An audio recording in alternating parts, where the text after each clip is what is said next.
Retornamos, amigos televidentes, acá en Detalles del Momento para conversar con Carlos Emilio López, diputado ante la Asamblea Nacional, pero que nos une, creo yo, en el vínculo cibernético un ánimo estrictamente pacificador, y así nos hemos proclamado, como otros que hemos querido asumir esa identidad vocacional por la paz, de hablar de este tema, aunque algunos nos digan que estamos pensando en locuritas. Carlos Emilio. Buenos días, Mesías Absalón. Bienvenido, un placer Muchas tenerte gracias. acá en el set de Detalles del Momento. Nos llaman locos por hablar de este tema, de la necesaria pacificación del país. Sin embargo, creo que de alguna manera hemos logrado permear ese cuero de danto que tiene el odio, que cree que puede más la guerra que la paz, que puede más el odio que el amor. Bienvenido. Gracias, Mesías Absalón. Estamos unidos de corazón, estamos unidos en espíritu, en mente, en vocación.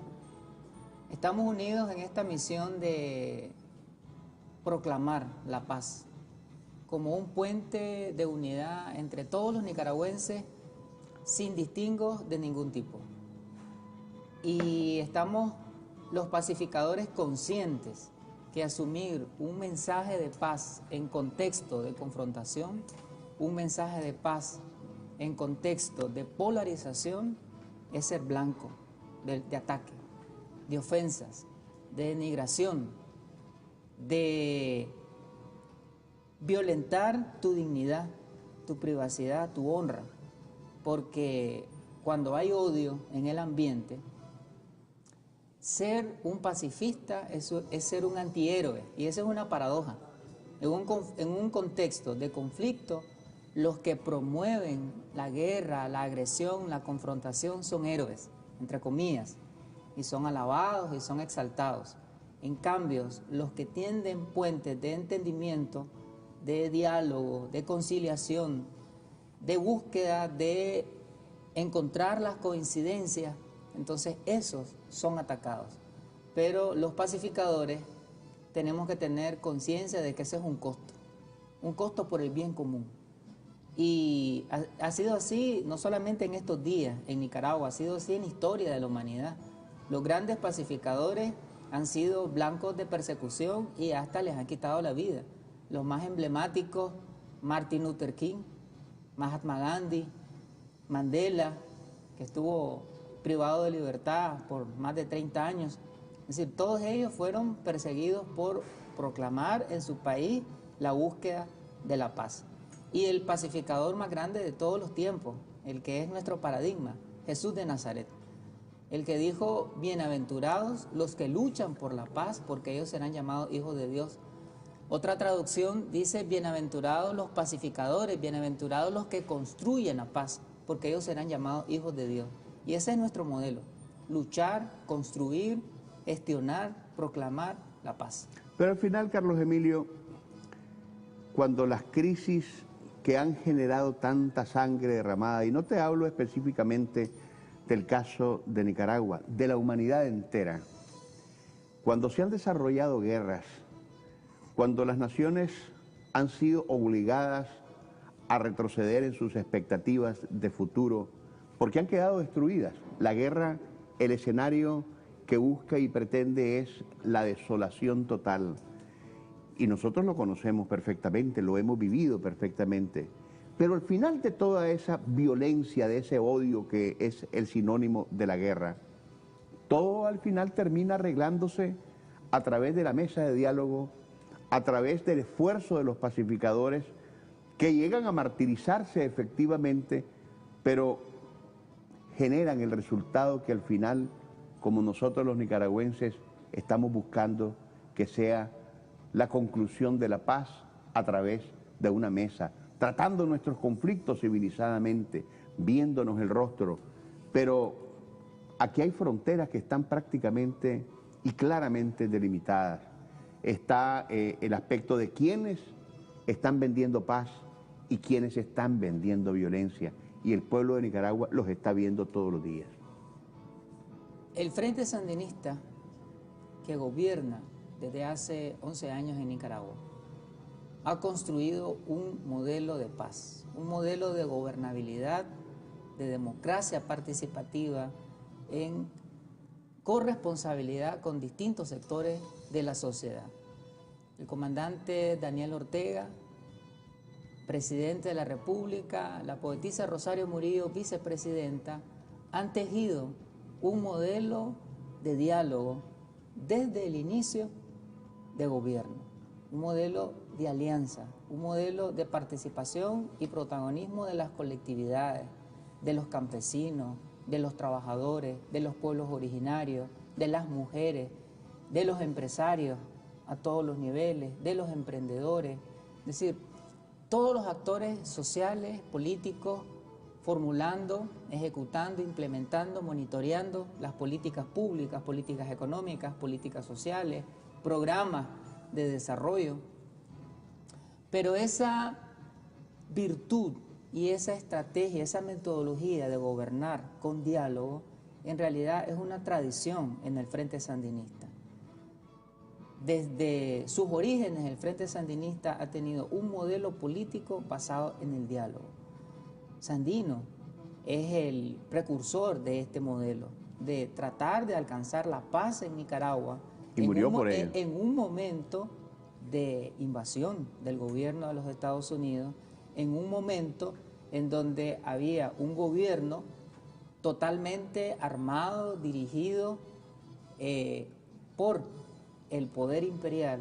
Sin embargo, Sandino apostó al diálogo y vino desde la montaña con sus perseguidores a tratar de firmar la paz para apaciguar la nación, para encontrar un camino de entendimiento entre los nicaragüenses.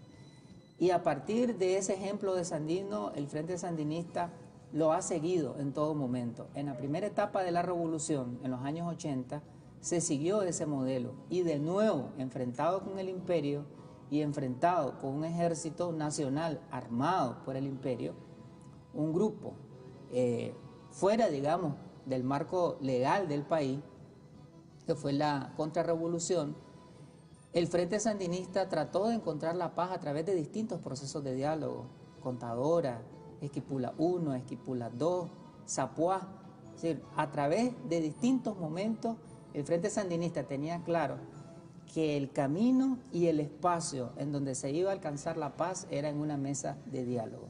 Y cada uno de los acuerdos que se fueron concertando en estas mesas fue lo que sentó las bases para que pudiéramos salir de ese conflicto bélico, de ese momento de gran conflagración que dejó miles y miles de nicaragüenses asesinados, víctimas, quedaron muchas personas con discapacidad, muchos niños huérfanos, las familias nicaragüenses fueron divididas, pero finalmente Nicaragua encontró la paz a través del diálogo.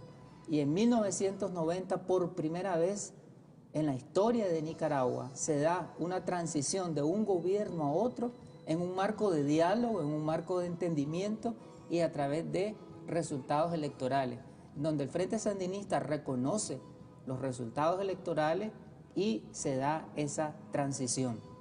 Pero posterior a que se dé esa transición, el Frente Sandinista sigue dialogando y se llegan a unos acuerdos precisamente de transición alrededor de la estabilidad, de la institucionalidad para que el país siguiera funcionando. Luego, en distintas etapas subsiguientes, en los años 90 siempre, el Frente Sandinista mantuvo un diálogo tanto con el gobierno de doña Violeta, posteriormente con el gobierno de Alemán y posteriormente con el gobierno de Bolaños. En todos esos momentos el Frente Sandinista contribuyó desde la Asamblea Nacional a aprobar leyes que garantizaran una estabilidad en el país. Y llegamos a la fecha en esta situación de conflicto que tenemos y en todo momento el gobierno ha dicho que la única vía para solventar esta crisis es el diálogo. Un diálogo propositivo, un diálogo constructivo, un diálogo inclusivo, un diálogo racional. ¿El diálogo con el actual formato sí, Carlos Emilio? Creo hay que abrirse a un nuevo diseño. Creo que hay que dejar ese formato, porque lo que ha habido en esa mesa hasta este momento no ha sido un diálogo. Un diálogo es un espacio, el diálogo viene etimológicamente de día, dos, y logos, conversación, plática. O sea, un diálogo es donde dos o más fuerzas se sientan, expresan sus puntos de vista, hay una persona o una entidad que media esa conversación de manera imparcial y que facilita el acuerdo entre esos sectores que tienen una posición antagónica. Cuando me decís dejar ese formato, ¿es que se quede o que se cambie? Tendrán que ser las partes las que lleguen a un acuerdo de quiénes son las entidades que pueden propiciar un acercamiento y que pueden propiciar una solución al conflicto. En un proceso de pacificación se aplican métodos alternos a la solución de conflictos, y dentro de esos métodos está la conciliación, está la escucha activa, habla un actor y el otro escucha, y luego sigue lo contrario y se presentan propuestas. En la mesa de diálogo no han habido propuestas a la solución de los problemas del país. Como usted decía en su editorial, lo único que se ha planteado es adelantar las elecciones.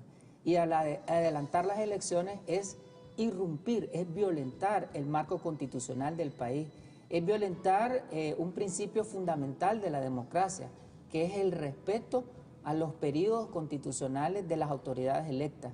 Entonces, un diálogo tiene que ser en el marco del respeto de la Constitución, del respeto de las reglas de la democracia y pensando en el bienestar del país. No podemos seguir con un diálogo que lo que busca son intereses mezquinos, intereses de grupos particulares. Un diálogo tiene que ser poner los intereses de la nación, los intereses de la colectividad en primer lugar, es decir, un diálogo que fortalezca el desarrollo económico, el desarrollo social, el desarrollo institucional del país, mejorar las condiciones de vida, cómo vamos a incrementar los volúmenes de producción, cómo vamos a hacer una nación más competitiva, cómo vamos a fortalecer la institucionalidad para que gobierno y oposición podamos relacionarnos de una forma armónica, de tal manera que Nicaragua siga teniendo los niveles de desarrollo que hemos alcanzado y superarlos. Esa última parte que estás mencionando son al final propuestas, pero no se escuchan las propuestas. Lo único que se dice es que se adelanten las elecciones. ¿Y qué va a pasar después de eso? En el caso hipotético de que llegaran a ganar esas elecciones supuestamente adelantadas, porque hay que ver también que hay una fuerza que está viva de un frente sandinista que, me decía algún analista, viendo lo del 19 de julio y las marchas simultáneas que se hicieron en los departamentos y los municipios, ya quisiera tener esta oposición al menos el 5% de lo que orgánicamente representa el Frente Sandinista en esas manifestaciones. El Frente Sandinista es una realidad social, es una realidad política, es un partido que está encarnado en la población, es un partido de tradición, es un partido democrático. El Frente Sandinista ha dado lecciones de democracia. En los años 90, ya mencioné que entrega pacíficamente el gobierno en un proceso de transición, pero en los años 90 se da todo un proceso de involución y todos los logros que la revolución construyó en los años 80, de educación gratuita, de reforma agraria, de fortalecer el sistema de salud, de eliminar una gran cantidad de enfermedades epidémicas como la polio, de garantizar una educación superior para sectores sociales históricamente excluidos. Todos esos logros que se construyeron en los años 80, en los años 90 se desmontaron esos logros y se privatizó la educación, se privatizó la salud, se mandó al despido a miles y miles de trabajadores que eran de militancia sandinista. Sin embargo, el Frente Sandinista, a pesar de tener una influencia en la Policía Nacional, de tener una influencia en el Ejército, de tener un tejido social y político muy amplio, no pensó en ningún momento en que las elecciones se adelantaran o derrocar al gobierno de doña Violeta, sino que el Frente Sandinista lo que hizo fue trabajar políticamente, trabajar en las comunidades para volver al poder por la vía electoral. Y lo volvió a hacer nuevamente en el segundo gobierno, en donde se profundizaron las políticas de ajuste estructural y las políticas de empobrecimiento masivo, y siguió trabajando políticamente, y luego un tercer gobierno volvió a hacer lo mismo. Es decir, eso que hizo el Frente Sandinista en la oposición es lo que deberían de hacer los partidos políticos en Nicaragua. Es decir, trabajar con las bases, tratar de ganarse la simpatía del pueblo, hacer propuestas, estructurar un sistema político que tenga raíces en la población, acompañar al pueblo en sus demandas, en sus luchas, en sus expectativas. Es decir, eso es un partido democrático, un partido que espera el periodo electoral. Cuando llega el periodo electoral se presenta con candidatos creíbles, se presenta con una propuesta de gobernanza, con una propuesta de desarrollo del país distinta a la del partido de gobierno. O sea, eso es lo que tendrían que hacer los partidos políticos de oposición en Nicaragua. Vamos a irnos a una breve pausa comercial, Carlos Emilio, pero cuando regresemos vamos a compartir con nuestros televidentes, Carlos Emilio, algo que trata de explicar el cómo llegamos aquí, el por qué la Nicaragua del 18 de abril antes y por qué la Nicaragua del 18 de abril después. Volvemos.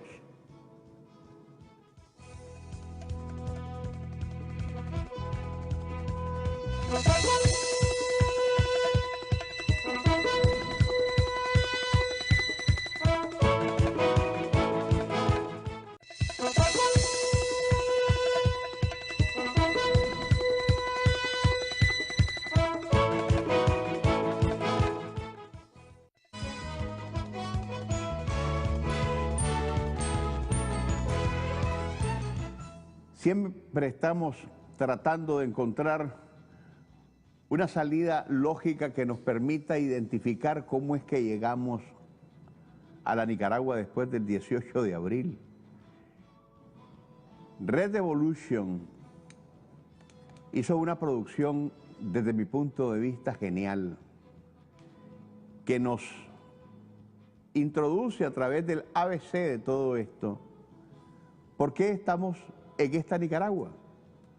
Voy a compartir, Carlos Emilio, contigo, con nuestros televidentes, este mini documental que va a hablar por sí solo sobre lo que nos ha sucedido, y le pido a nuestros televidentes que lo compartan con la sabrosura de digerir, de empaparnos, de absorber todo lo que contiene este video y que por sí solo se explica. Corre video. ¿Qué onda, maje? Para todos esos que se están preguntando qué está pasando en Nicaragua, en este video se lo explicaré. Para explicar toda la situación, nos vamos a ir al año 2007. Gana el comandante Daniel a través de las elecciones populares.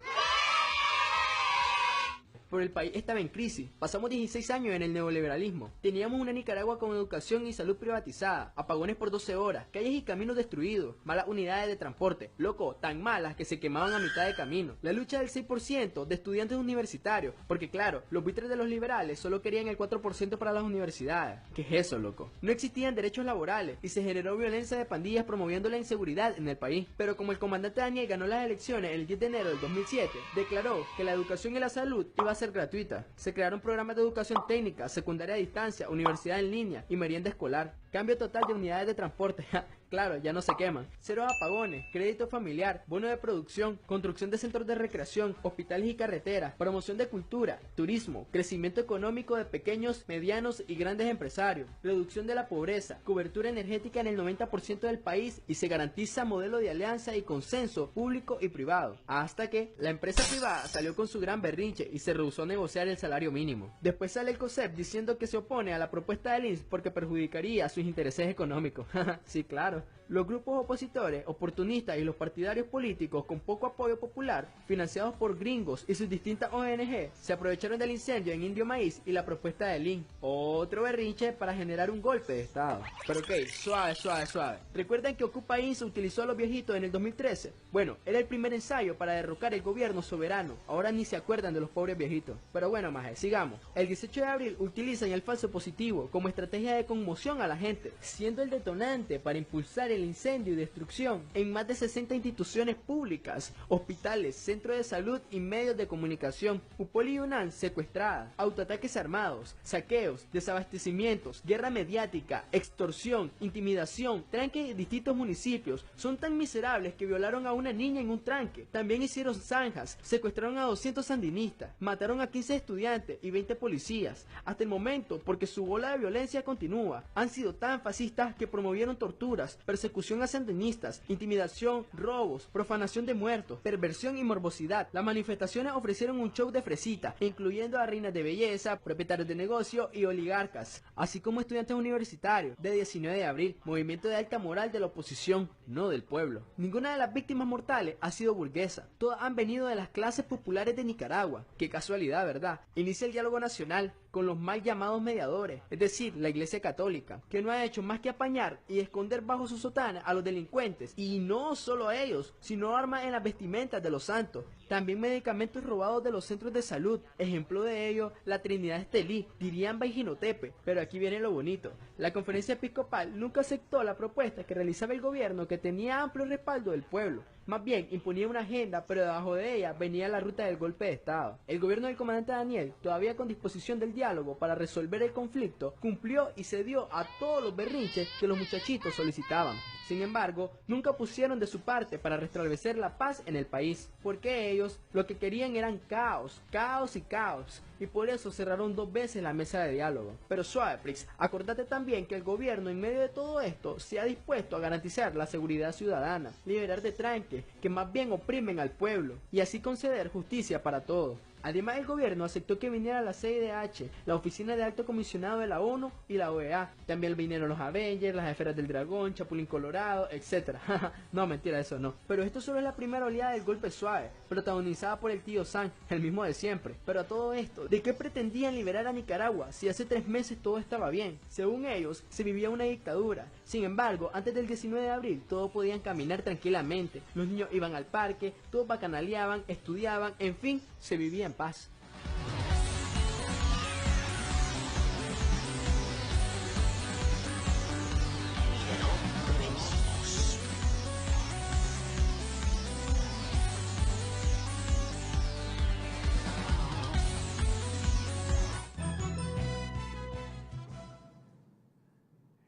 Redvolution, felicidades.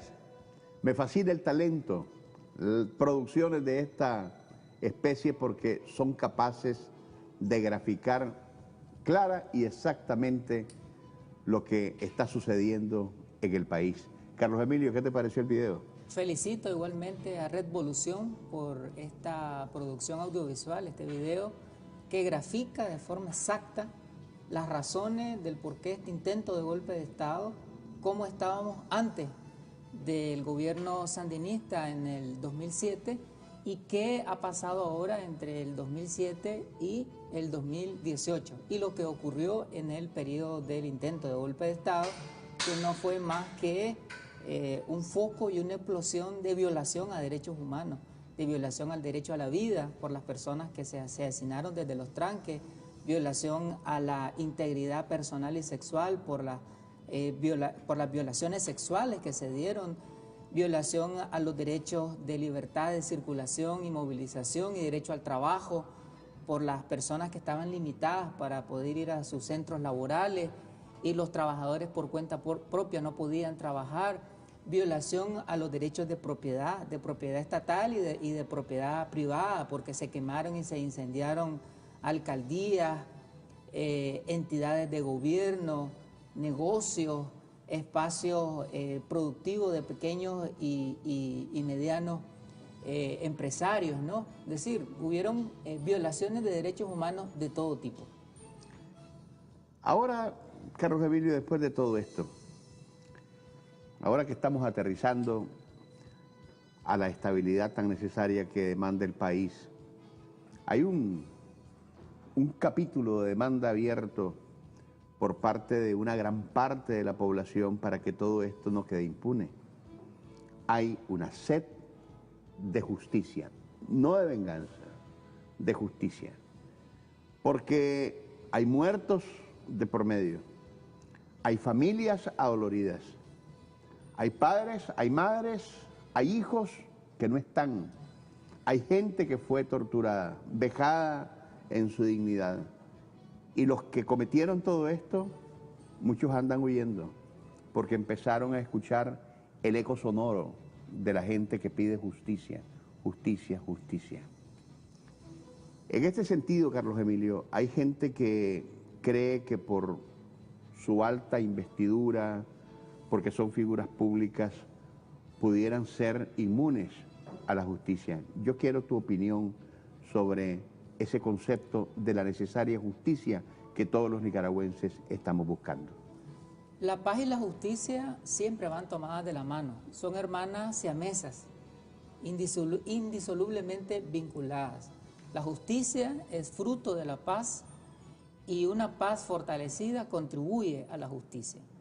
Una justicia universal, una justicia para todos, una justicia que se aplica independientemente de las características y las condiciones de quienes hayan cometido violaciones a derechos humanos o quienes hayan irrespetado la ley, porque aquí se confundió entre lo que es la protesta pacífica y lo que es violentar la ley. Son dos cosas diferentes.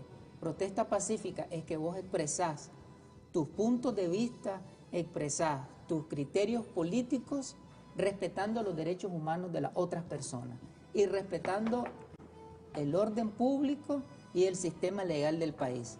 Pero cuando irrespetás derechos humanos, cuando cercenás la vida, cuando cercenás la libertad, la integridad de otras personas, entonces eso ya deja de ser protesta pacífica y se convierte en actos delictivos.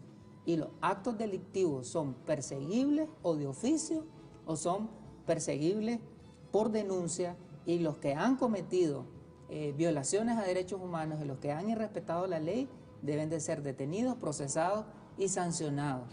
Y la justicia es eso, es aplicar lo que establece el orden jurídico nicaragüense, lo que establece el sistema penal del país. Justicia con reparación, justicia con resarcimiento, es decir, a las personas, a las familias nicaragüenses que se les causó daños espirituales, económicos, a la propiedad, daños a la familia, esas familias deben de ser reparadas, deben de ser restituidas en esos derechos que fueron afectados. Y precisamente el gobierno ya anunció un programa que tiene que ver con reparación, es atención psicológica, porque muchas personas, producto del terror sembrado, de la persecución, de las torturas, de las amenazas constantes, quedaron con pánico, quedaron con esto que dicen los psicólogos, ¿no? Estrés postraumático. Entonces se está dando ya una atención. Entonces esa justicia tiene que venir.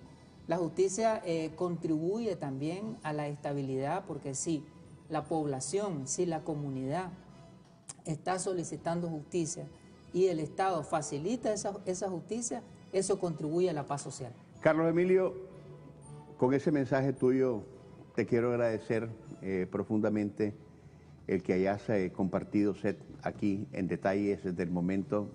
Esperemos seguir en esta cruzada pacificadora por Nicaragua. No importan los costos. Es mejor sembrar paz para cosechar reconciliación en el futuro que sembrar violencia y matarnos en una guerra que no tiene ningún sentido entre todos los nicaragüenses. Quiero que lleves a tu casa este recuerdo Muchísimas de gracias. detalles del Gracias, momento Absalom. para que en el momento que querrás te tomes ahí tu respectivo café. Y muchas gracias. Estamos a la orden siempre. Un placer. Y ustedes, amigos oyentes, televidentes de todo el país, no se vayan, que todavía, como decía alguien grande de la televisión, aún hay más.